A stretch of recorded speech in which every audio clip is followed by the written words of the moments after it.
Bien, pues voy a comenzar la presentación sobre el desarrollo del ala de Drosophila. El ala es el apéndice más grande de Drosophila y es una estructura de origen ectodérmico que se localiza dorsalmente en el mesotórax, el segundo de los tres segmentos fusionados que constituyen el tórax. Y en el adulto está formada por dos únicas capas de células epiteliales, una dorsal y otra ventral. En la imagen se muestran las subdivisiones anatómicas más importantes, en verde el blade, la hoja o parte principal del ala, y en azul lo que se conoce como hinge, literalmente bisagra. Además el ala tiene 5 venas longitudinales numeradas de la L1, que coincide con el margen del ala, hasta la L5, y 2 crossveins, la anterior entre L3 y L4 y la posterior entre L4 y L5.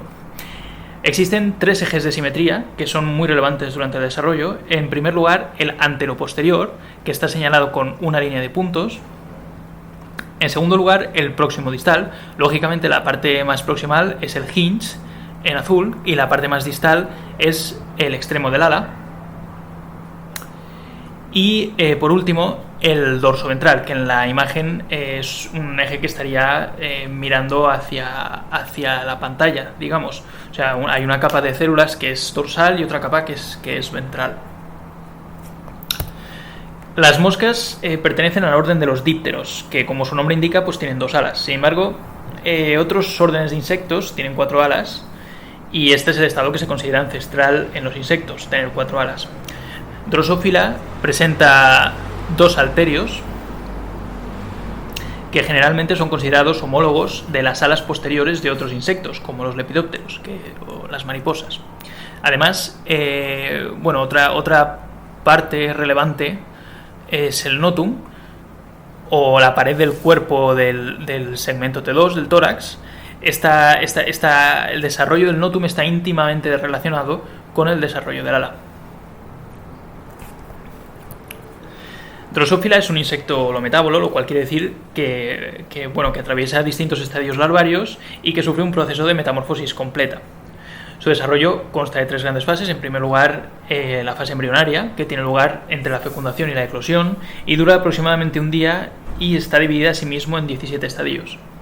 Después se suceden 3 estadios larvarios que duran unos 4 días y después de los cuales se libera un pulso de hormona ixona y comienza el proceso de metamorfosis. Las primeras 12 horas se conocen como el periodo de prepupa y durante ellas la cutícula de la larva se convierte en la pupa propiamente dicha y la epidermis larvaria se retrae y se separa de la cutícula por un proceso conocido como apólisis. Después de estas primeras 12 horas tiene lugar la eversión de la cabeza, que ocurre de manera muy rápida durante 10 minutos y marca el inicio del verdadero estadio de pupa. Es durante este estadio cuando se generan la mayor parte de las estructuras de la mosca adulta. Por lo tanto, va a ser uno de los estadios más relevantes para el desarrollo del ala junto con los estadios larvarios. Después de unos 6 días en el estadio de pupa, a 25 grados, el imago, que es la mosca adulta, emerge. Bien, aquí tenéis con un poco más de detalle los estadios embrionarios de Drosophila y aquellos sucesos que caracterizan cada uno de ellos.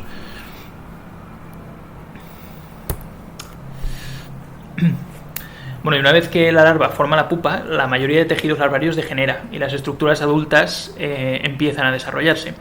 La mayoría de estas estructuras externas del adulto derivan de los denominados discos imaginales, que se llaman así por imago, excepto el abdomen, que procede de los nidos de histoblastos.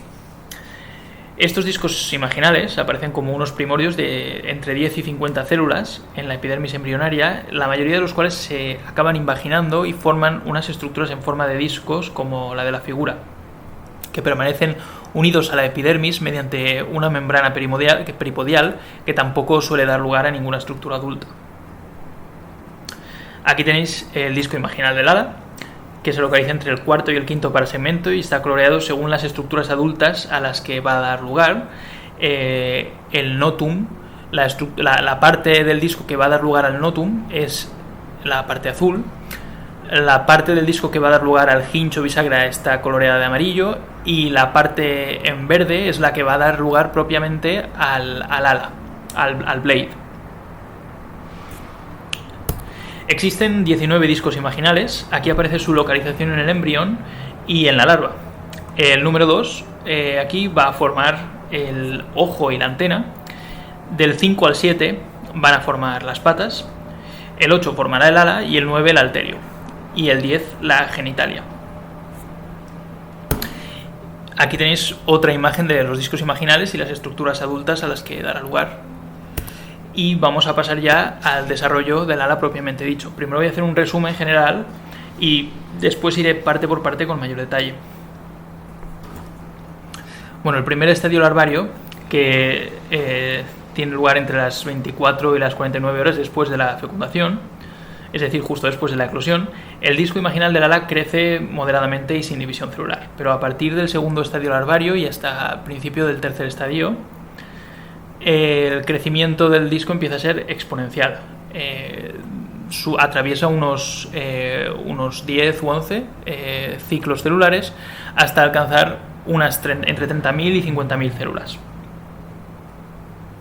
Al mismo tiempo, el disco imaginal queda dividido por los tres ejes, el anteroposterior, el dorso ventral y el próximo distal, que está situado desde el centro, que sería la parte más distal, y hasta la periferia de la parte verde, que sería la parte más proximal de lo que luego será el blade del ala.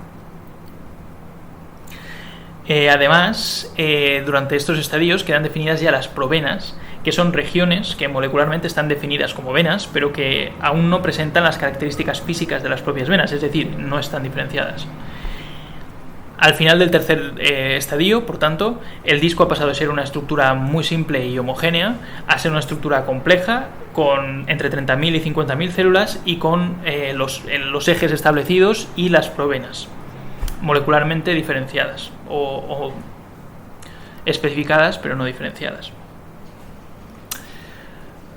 Pasamos aquí al principio de la metamorfosis, entre 6 horas antes de la pupa y 6 horas después, cuando tiene lugar la eversión del disco. Bien, pues el disco, que hasta ahora ha sido plano, sale hacia afuera, de manera que el epitelio de la mitad dorsal contacta con el de la mitad ventral. Aquí, el de la mitad dorsal contacta con el de la mitad ventral, formando un epitelio de 2 capas. Y al mismo tiempo el epitelio se alarga a lo largo del eje próximo distal. 4 horas después de la pupa, la epidermis de la larva es perforada por la membrana peripodial y el epitelio del ala protruye hacia afuera. Y una vez que el ala ha salido, la región más proximal del disco, que es la que va a dar lugar al notum, se esparce sobre la epidermis, empieza a migrar y hasta la línea media dorsal, donde se fusiona con el disco imaginal contralateral. Es decir, que así se forma el notum. Cuando se rompe la epidermis de la larva, las células del notum migran y forman esa parte del tórax que se llama notum.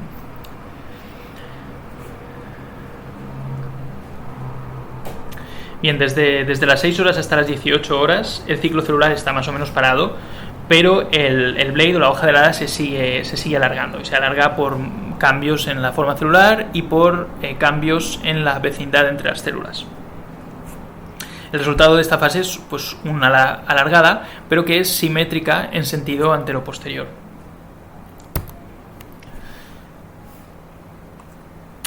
Bien, de 16 a 36 horas la forma del ala ya cambia hasta que se parece bastante a la del ala adulta. Podría decirse que este es el estadio principal en cuanto a la determinación de la forma del ala. A las 14 horas, tras empezar la pupa, el epitelio del ala secreta una cutícula que lo envuelve, que aparece en las figuras en marrón, cada vez con mayor intensidad, en gris.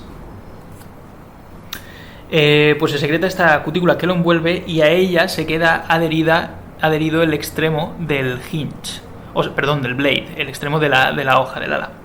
Al mismo tiempo comienza a contraerse la parte del hinge, de manera que las células del hinge se retraen de manera asimétrica con respecto al eje anteroposterior.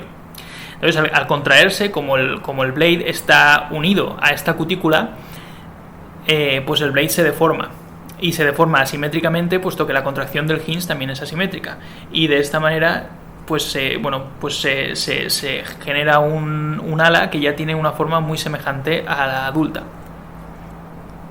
Además, entre las 7 y durante todo este periodo ocurre una separación de las hojas dorsal y ventral y una posterior unión, de nuevo se vuelven a unir, de manera que al volver a unirse dejan unos huecos en la región de las venas, porque las venas aquí ya hacia el final del E3 ya empiezan a estar o ya están completamente diferenciadas.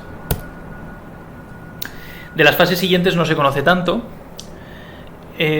pero se supone que como la forma del ala ya se parece mucho a la adulta, no son tan importantes a la hora de determinar la forma final del ala.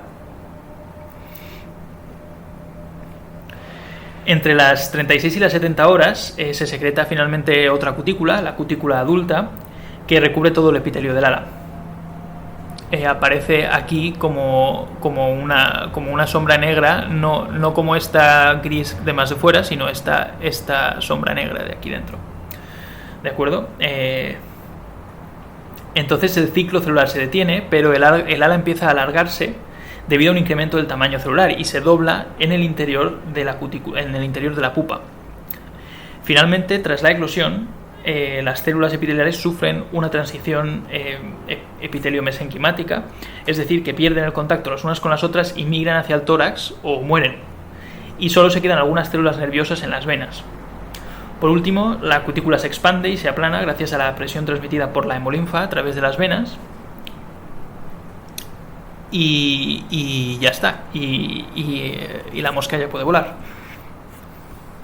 Bien, pues todos esos cambios en forma y tamaño que tienen lugar durante el desarrollo del ala son el resultado de una serie de comportamientos que actúan de manera controlada.